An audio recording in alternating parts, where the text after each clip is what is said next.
Hello everyone, this is Erik, the Asian movie enthusiast, and this is my review of Windstruck, a Korean romantic comedy thriller hybrid from 2004. It stars Jun Ji-hyun and Jang Hyuk. It was directed by Kwak Jae-yong, who also directed My Sassy Girl from 2001, the original. That was a movie that was spiritually linked to Windstruck. More on that in a minute. But first, the plot synopsis. You get an ambitious young female police officer, played by Jun Ji-hyun, serves within the Seoul Police Department. One day, while chasing a purse snatcher, she accidentally captures an innocent man, played by Jang Hyuk, who is actually trying to catch the thief. So romance blossoms while other crimes are investigated. Now, we need some clarification here regarding the links between Windstruck and My Sassy Girl, because it could be confusing. So Wikipedia actually has a decent explanation of how they are spiritually linked, as it says. So Windstruck basically shares the same leading actress and director. It contains several subtle references to My Sassy Girl within the film. Both movies have Jun Ji-hyun having a cheerful and sassy personality, but revealing sadness and emotion beneath the surface. And the Wikipedia article goes on with similarities, but any additional links between the films would be spoiler material, so I'll avoid mentioning anything more. But you'll definitely notice links between the movies if you've seen both of them. Kind of interesting, though, that Windstruck was not an official prequel or a sequel or whatever to My Sassy Girl, but instead it just shares some commonalities. So it'd be interesting to know if were Koreans confused when this movie first came out. Was this the Halloween 3 of the romantic comedies of the era? I don't know. But it's pretty interesting there. Now, this is only the second time I've seen Windstruck, and I picked it to review because I'm I haven't seen it in a while, and I wasn't really looking forward to watching it again.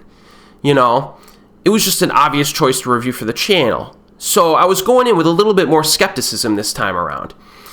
I enjoyed the movie back in the day, but I just never really got the itch to rewatch it. But I'm happy to say it actually does hold up. So the opening scene is pretty fun, and it's what you would expect from a film like this. It's going to be exaggerated, a little bit schmaltzy maybe. You get the men are mostly overly timid and goofy, and our lead character is overly aggressive and sassy. We've seen this a million times at this point. A very common thing for romantic comedies, right? But the comedy in this does work, I think. Much of the opening act revolves around the girl doing cop work and the guy being forced to tag along or be involved somehow in her investigations with these different cases.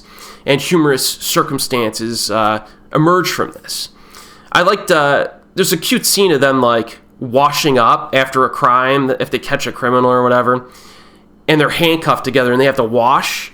It's a pretty cool scene, the way it's filmed and edited. It's cute, There are a few storytelling sessions with Jun narrating, and then Jang is showcased a few times as well. He goes off and intimidates some gangsters who show up at the police station, and he has a pretty humorous confrontation with a knife-wielding killer in an alleyway, a small alleyway at one point.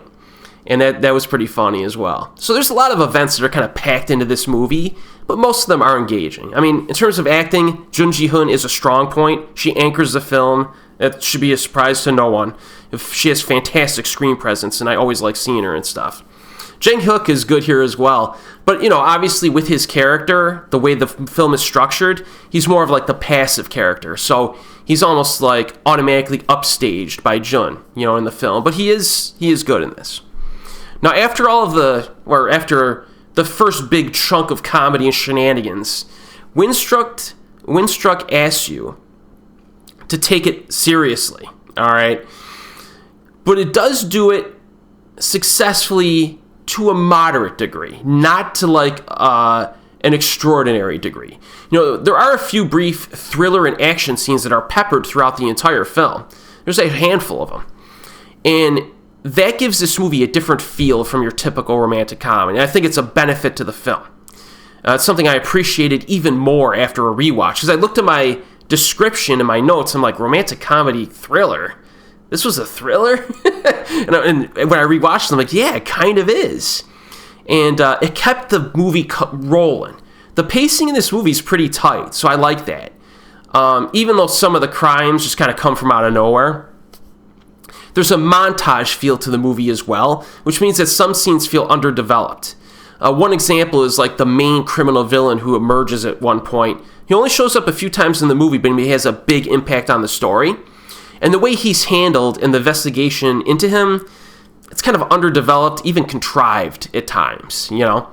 But still, I enjoyed that angle and thought it added to the film, even if it's not especially well written. Romance is more of like the puppy dog variety, I would say, and not especially deep as well, which could be considered another flaw here. But there is good chemistry between the leads. And I think those particular aspects kind of limit this movie to being as awesome as like a My Sassy Girl, in my opinion. It also takes a melodramatic route later on as well. It doesn't overindulge in it, but there are a few scenes where it tugs on your heartstrings, you know? But it has balance. It doesn't get too heavy for too long.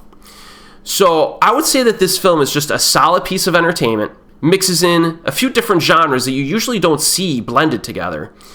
And this is a fan favorite from what I've heard over the years, so my opinion on it might be just slightly lower than like the fan opinions, but I do recommend this. I do.